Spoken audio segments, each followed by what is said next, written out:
오늘 본문에 보면 예수님께 나온 사람이 있습니다. 22절 말씀에 보면 재물이 많은 사람이라고 했습니다. 재물 많은 사람이라고 했습니다. 평행 본문이 복음서에 마태복음 19장에 되어 있습니다. 거기에는 부자 청년이라고 나와 있습니다. 18장에는 누가복음 18장에는 관원이라고 나와 있습니다. 무슨 말일까요? 청년, 젊고 부자, 돈 많고 관원, 높은 자리에 있는 사람, 그야말로 삼박자를 갖춘 사람입니다. 그야말로 성공적인 사람입니다. 우리 권사님들 예쁜 딸 두고 있으면 사위 삼고 싶은 청년일 것이고, 또 우리 청년들 중에 좋은 친구를 만나면 누구든 함께 만나보고 싶은 그런 청년입니다. 그런데다가 정말로 대단히 기특하고 또 기특한, 얄미우리만치 대단한 것이 있습니다. 이 청년은 영혼의 문제, 여기까지 관심이 있습니다. 신앙의 갈급함이 이 청년에게 있습니다. 영생이 무엇인가? 어찌하여 영생을 얻을 것인가? 누가 봐도 멋진 사람입니다. 참으로 멋진 사람입니다. 그는 영생의 문제를 가지고 주님께 왔습니다. 본문에 보면 걸어온 것이 아니라 달려왔다고 했습니다. 한 사람이 달려와서 꿇어앉아서 여쭙습니다. 이것은 참으로 보기 드문 존경의 표시, 갈급함의 표시입니다. 질문을 하죠. 선한 선생님이여, 내가 무엇을 하여야 영생을 얻겠습니까? 대단한 질문입니다. 사람들은 대부분 현인을 찾아왔을 때 어떻게 해야 행복할 수 있습니까? 묻습니다. 어떻게 해야 성공할 수 있습니까? 묻습니다. 어떻게 해야 더 많은 성공을 거둘 수 있고 더 행복할 수 있고, 지금 우리말로 어떻게 해야 웰빙의 삶을 살 수 있습니까? 성공 비결을 묻습니다. 그러나 이 사람이 원하는 것은 이 땅에서의 행복이 아닙니다. 성공도 아닙니다. 저 세상에서의 생명, 영원한 생명, 영생에 그는 관심이 있습니다. 그것을 얻기 위해서는 어떤 선을 행해야 하겠습니까? 하고 주님께 여쭙는 것입니다. 내가 무엇을 하여야 영생을 얻으리까? 그러자 주님은 계명에 대해서 말씀하시죠. 19절에 보면 내가 계명을 안 하니 살인하지 말라, 간음하지 말라, 도적질하지 말라, 거짓 증언하지 말라, 속여 빼앗지 말라, 내 부모를 공경하라. 우리 10계명을 대부분 외우시잖아요. 그렇죠? 살인하지 말라 하는 것은 몇 번째 계명입니까? 첫 번째는, 두 번째인가요? 6번째 계명입니다. 그렇죠? 간음하지 말라, 도둑질하지 말라, 거짓 증언하지 말라, 속여 빼앗지 말라. 6, 7, 8, 9, 10번째. 맨 끝에 내 부모를 공경하라 몇 번째입니까? 5번째 되죠. 그러니까 5번째부터 10번째까지 계명을 말씀하시는 것입니다. 이 땅의 사람으로서 지킬 도리에 대해서 주님이 이 5번째에서부터 10번째까지의 계명을 지시하시는 것이죠. 그러자 이 사람이, 이 부자 청년 성공자 킹카가 자신 있게 말합니다. 내가 어려서부터 이것을 다 지켰습니다. 당당합니다. 대단합니다. 어른이 보시기엔 당돌하다 할 수도 있겠습니다. 그러자 주님이 21절 말씀에 보면 한 가지 부족한 것이 있다 말씀하십니다. 다 같이 읽어보실까요? 예수께서 시작. 예수께서 그를 보시고 사랑하라 이르시되 내가 아직도 한 가지 부족한 것이 있으니 가서 내게 있는 것을 다 팔아 가난한 자들에게 주라. 그리하면 하늘에서 부하가 내게 있으리라. 그리고 와서 나를 따르라 하시니. 아멘. 내게 있는 모든 것을 다 팔아 가난한 자에게 주라. 그리고 와서 나를 따르라 말씀하십니다. 어떻습니까, 여러분? 듣기에 내가 그 부자 청년이라면 이 말씀을 들을 때 어떻습니까?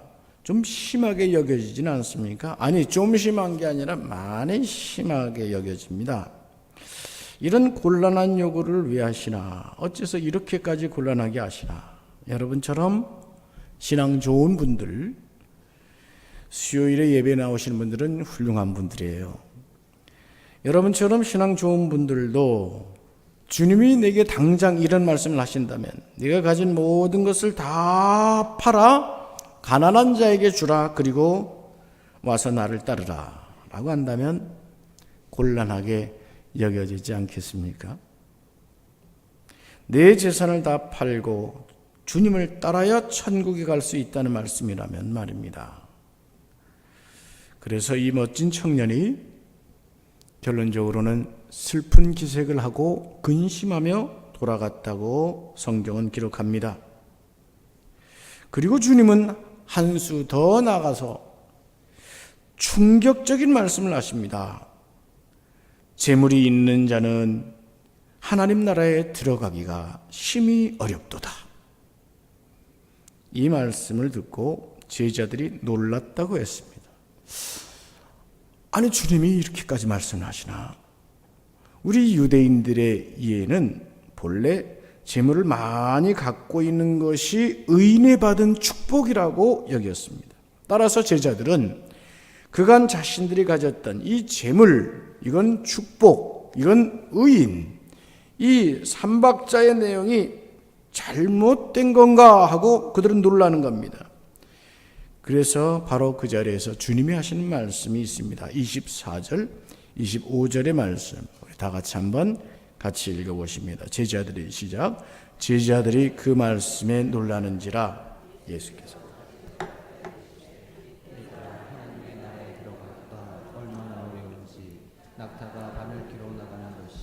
부자가 하나님 나라에 들어가는 것보다 쉬우니라 하시니.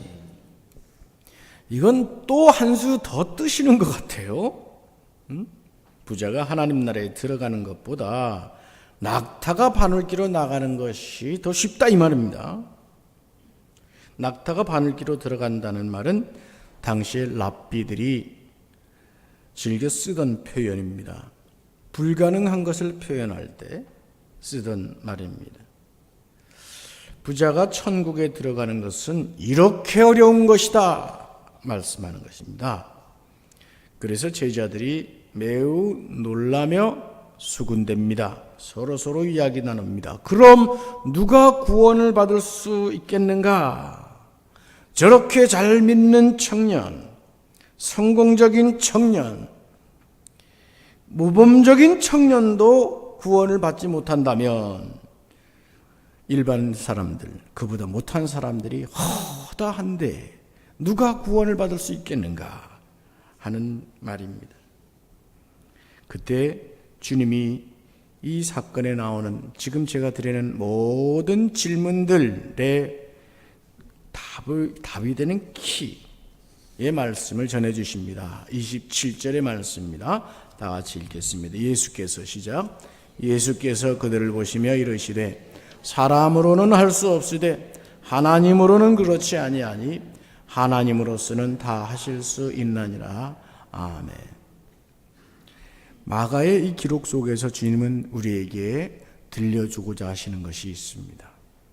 제자들에게 가르쳐 주시고자 하시는 것이 있습니다. 우선 이 청년의 마음 속에는 주님의 뜻과는 다른 것이 있음을 알려주십니다. 믿음을 가졌다 하고 모든 율법을 다 어려서부터 지켰다고 장담하지만 이 청년의 마음 속에는 신앙이라고 하기에는 부족한 오류가 세 가지가 있었습니다. 그 첫 번째는 그의 질문 속에 있는 오류입니다. 그가 뭐라고 하죠? 달려와서 무릎을 꿇고 내가 무엇을 하여야 영생을 얻으리까 합니다. 여기에 대한 대답을 주님이 하시는 것입니다. 사람으로는 할 수 없으되 하나님으로서는 다 하실 수 있다. 아무리 내가 훌륭하게 살아왔고 지금 천만금의 보화를 지녔고 세계 최고의 높은 권리를 가졌다가 하여도 그것은 천국과는 무관하다. 그건 영생과는 무관하다. 특히 내가 무언가를 하여서 내가 무엇을 하여야 천국을 얻겠습니까 할 때 무엇을 하여서 천국을 얻겠다고 하는 이 마음에는 무슨 행위를 통함으로 인해서 행위로 말미암는 영생이라는 상식에 그는 머물러 있는 것입니다. 하나님께서 그리스도 예수를 통해 이루시는 구속의 은총은 생각하지 못하고 있었습니다. 그도 그럴 것이 주님은 이 청년에게 내가 무엇을 하여야 되겠습니까? 하니까 주님은 넌지시 말씀하셨죠. 아까 몇 계명에서 몇 계명까지 주셨다고 했죠. 제 5계명에서부터 10계명까지 준 것입니다. 무엇입니까? 하나님 사랑, 이웃 사랑 중에 뭐죠? 이웃 사랑에 해당되는 계명 준 것이죠. 청년의 질문, 무슨 행위, 무엇을 할 수 있는가라는 그 행위의 질문에 대해서 직접 답으로 주신 것입니다. 진정으로 필요한 건 무엇이었을까요? 제1계명에서부터 제4계명까지입니다. 오로지 하나님 외에는 다른 신을 섬기면 안 되는 하나님을 향한 사랑, 나를 위하여 자기를 위하여 우상을 만들어대는 이 모든 것을 차단해내는 오로지 하나님만을 향한 사랑, 하나님의 이름을 망령되이 일컫지 않는 하나님을 참으로 경외하는 참된 사랑, 그리하여 안식일을 거룩하게 지키며 하나님께 예배하는 참된 사랑, 그리고 이 1에서 4계명 속에 속해 있는 그 하나님을 향한 사랑의 궁극적인 의미, 이것을 이 청년은 모르고 있었던 것이죠. 무엇을 함으로써 얻을 수 있는 영생, 이것만 생각하고 있었던 것입니다. 즉 하나님을 진정으로 사랑하는 마음, 거기에 이르지 못했던 것이죠. 두 번째 오류는 무엇이냐? 그가 모든 계명을 다 지켰다는 답에서의 오류가 있습니다. 여러분, 이 청년이 과연 율법을 다 지켰을까요? 여러분, 우리 신앙의 시작점이 어디 있습니까? 그것은 하나님의 창조, 하나님의 인도하심을 믿고 인정하는 것입니다. 하나님의 임재, 하나님의 존재, 하나님의 살아계심을 인정하는 것에 있죠. 그것을 깨달아갈 때 대신에 내게 나타나는 현상이 있습니다. 그 하나님의 위대하심 앞에 나는 얼마나 부족한 존재인가, 나의 죄를 깨닫고 인정하는 것입니다. 지금 그 청년은 외형적으로는 율법을 다 지켰을지 모릅니다. 그러나 방금 말씀드린 대로 그의 마음속에 율법에 담긴 궁극적인 목표, 하나님을 사랑하는 마음, 이웃을 진정으로 사랑하는 그 목적을 깨닫지 못하고 있었던 것입니다. 외형적으로는 행했을지 모릅니다. 문자적으로는 잘 행했을지 모르겠습니다. 그러나 그 심령에서부터 진정으로 하나님을 사랑하는 마음으로 그 율법의 정신, 율법에 담긴 선, 율법에 담긴 사랑, 그것은 아니었던 것입니다. 로마서 3장 20절 말씀은 인간의 속성, 인간의 부족함, 연약함에 대해서 이렇게 분명하게 우리에게 들려줍니다. 다 같이 한번 읽어보실까요? 그러므로 율법의 행위로 그의 앞에 의롭다 하심을 얻을 육체가 없나니 율법으로는 죄를 깨달음이니라. 사람으로서는, 인간으로서는 결코 율법을 다 지킬 수 없다는 것입니다. 그러니까 이 청년은 착각을 하고 있는 것입니다. 자기의 행위가 모든 것이 선이었고 율법을 다 지킨 것이었다라고 스스로 잘못 믿고 있는 것입니다. 율법의 본성은 죄를 깨닫게 하는 것입니다. 율법을 통해서 내가 죄인인 것을 깨닫게 합니다. 그런 거로 제사하게 하고 예배하게 하고 하나님과 교제하게 하고 죄로 인해 고통하고 아파할수록 그 자신의 비참함을 깨닫는 것, 이것이 율법의 역할이라는 것입니다. 그래서 자신의 죄를 깨닫고 하나님의 구원의 손길, 하나님만이 나를 구원해 주시고 하나님만이 나를 해결할 수 있다는 그 사실, 그 믿음의 자리로 나아가는 것이죠. 그래서 21절 말씀에 보면 예수께서 그를 보시고 사랑하사 이렇게 말씀하십니다. 사랑하셨다는 말입니다. 당돌하게 여기시고 교만하다 책망하신 것도 아니고 사랑하셨다고 했습니다.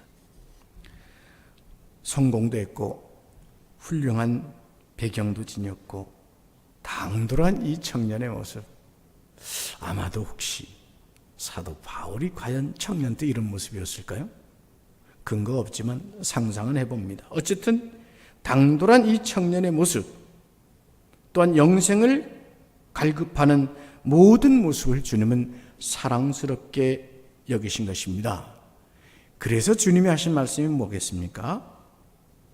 나를 따르라, 이것입니다. 나를 따르라.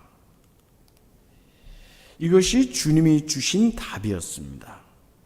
셋째, 이 젊은이가 가졌던 오류는 주님을 찾아와 엎드린 것은 좋은데 그의 마음속에 우리 주님은 선생이었습니다. 선한 선생 정도였습니다. 랍비에게 쓰는 호칭입니다. 바리새인 율법사들에게 쓰는 호칭입니다. 선생. 주님은 지금 이 청년을 위해 구속의 은혜를 준비하고 계신데 이 청년은 주님을 랍비의 수준으로 생각하고 있는 것입니다. 율법 선생입니다. 어떤 선지자와도 같이 어떤 은사를, 특별한 은사와 말씀의 예언의 능력을 지닌 것으로 보고 있는 것 같습니다. 세례 요한처럼 광야에 외치는 소리인지 혼란스러운 당대 그 시대 속에서 제자들을 이끌고 다니는 현인인지 훌륭히 율법을 전수받은 학자인지 그래서 주님께로 온 것으로 보입니다. 주님은 이 청년을 사랑하여 말씀하신 것입니다. 나를 따르라. 여러분 요한복음 5장에 보면 베데스다 못가에 38년 된 중풍병자가 있었죠. 주님께서 이 병자에게 다가가서 무엇을 하는가 물었을 때, 네가 낫고자 하느냐 물었을 때 이 병자가 뭐라고 대답합니까? 예, 주님, 낫고자 합니다. 이 말 한마디면 딱 되는데 뭐라고 그럽니까? 주절주절 할 말이 많습니다. 내가 천사가 내려올 때 저 베데스다 못가에 누군가 나를 데리고 가면 나도 나을 수 있는데 한 번도 나를 거기다 데려주는 사람이 없습니다. 말이 많습니다. 그 상처로, 이 질병으로, 또 마음의 아픔으로 그가 마음까지도 병들어 있는 것을 느낄 수 있죠. 내가 낫고자 하느냐 할 때 대답이 무엇입니까? 예, 이 한마디면 됩니다. 그때 주님께서 이 사람에게 말씀하죠. 자리를 들고 일어나. 가라 할 때 그가 즉시 나음을 입었던 것을 우리는 알 수 있습니다.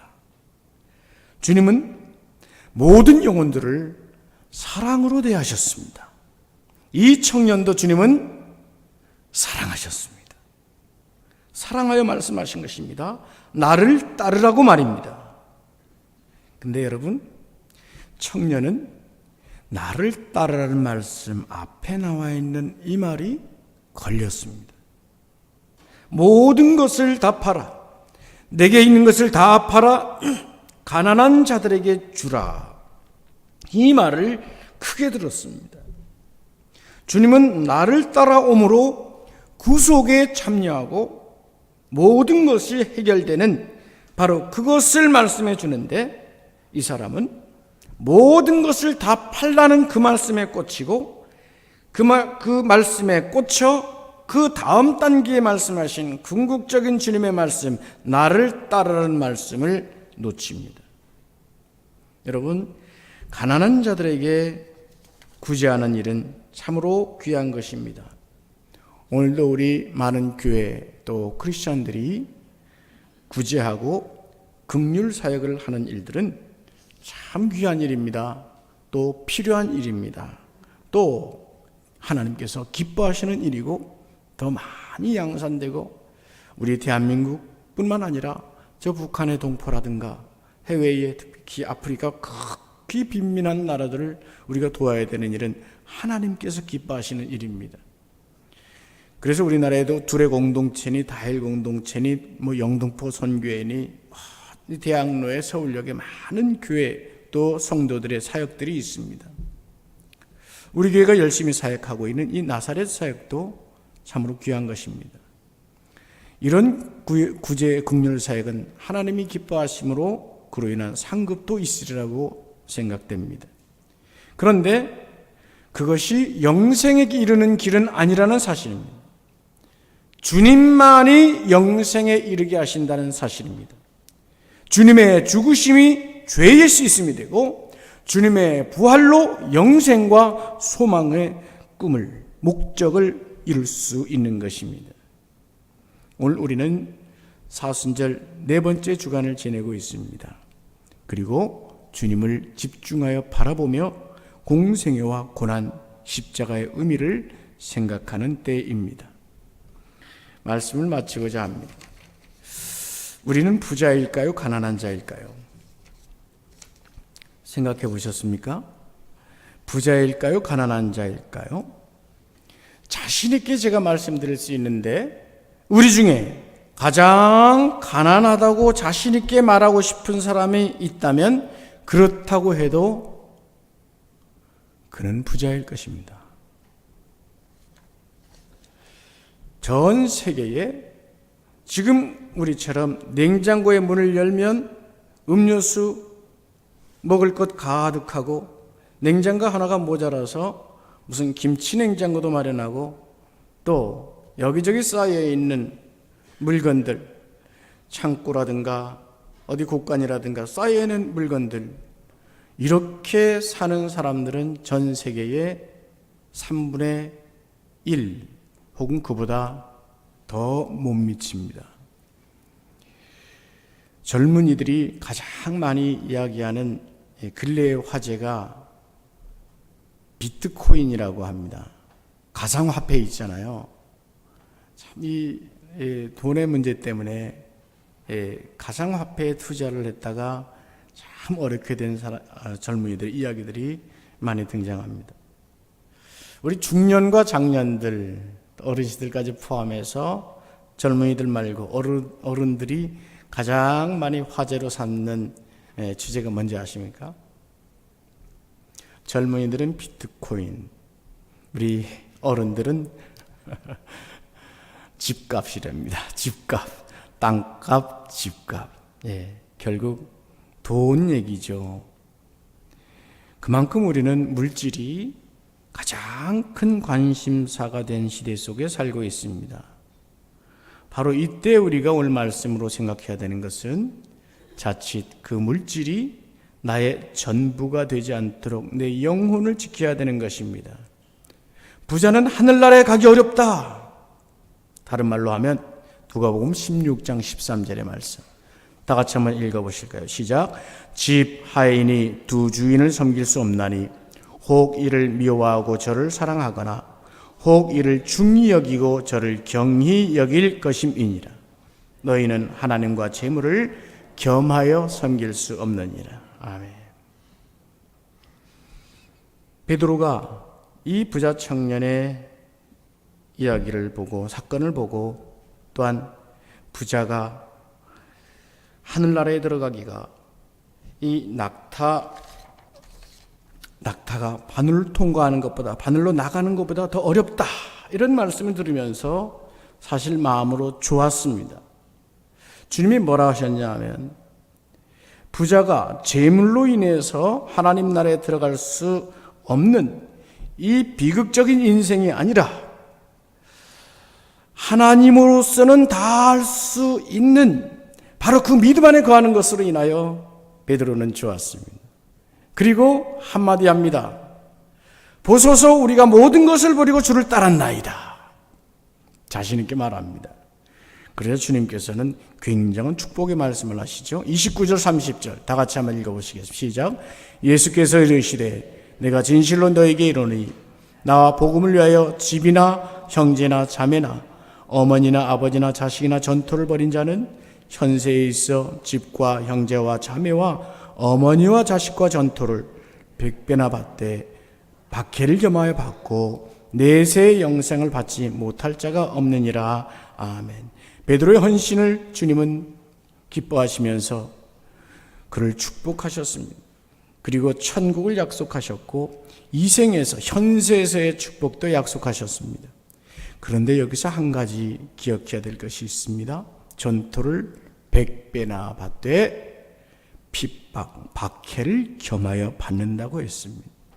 박해를 겸하여 받고 그리고 맨 마지막 31절 말씀에 먼저 된 자로서 나중되고 나중된 자로서 먼저 될 자가 많으니라 말씀합니다. 욥은 고난 후에 많은 축복을 이전보다 더 받았던 것을 우리는 알 수 있습니다. 전답을 노리고 주님을 쫓는다. 주님의 축복이 있습니다.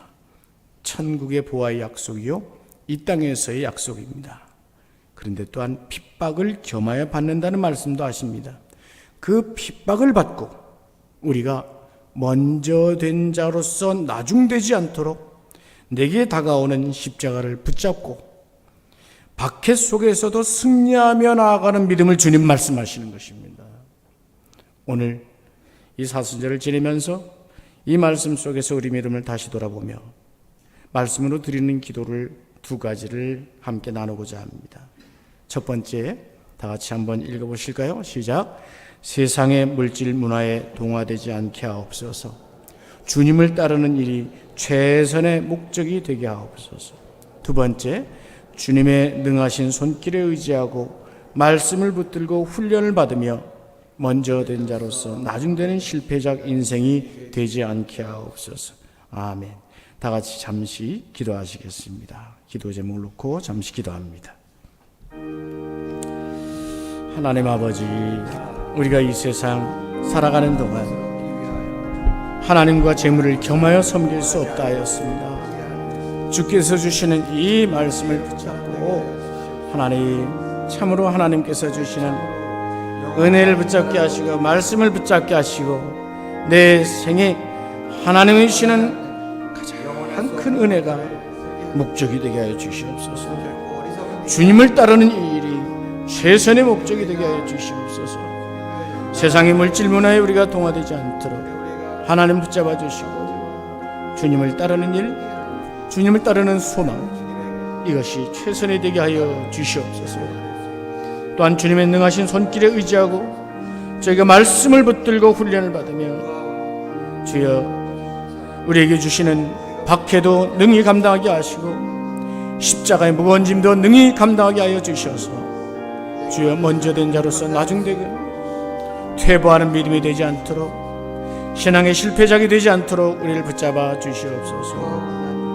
오늘도 말씀 속에 새 힘을 주시고 능을 주시고 열심을 더하여 주시옵소서. 안쪽으로 함께 하소서.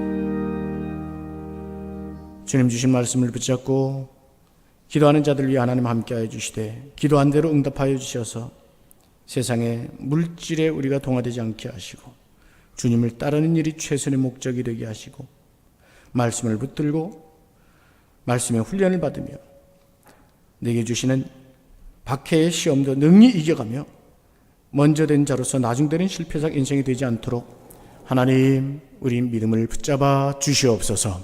예수님의 이름으로 기도하옵나이다. 아멘.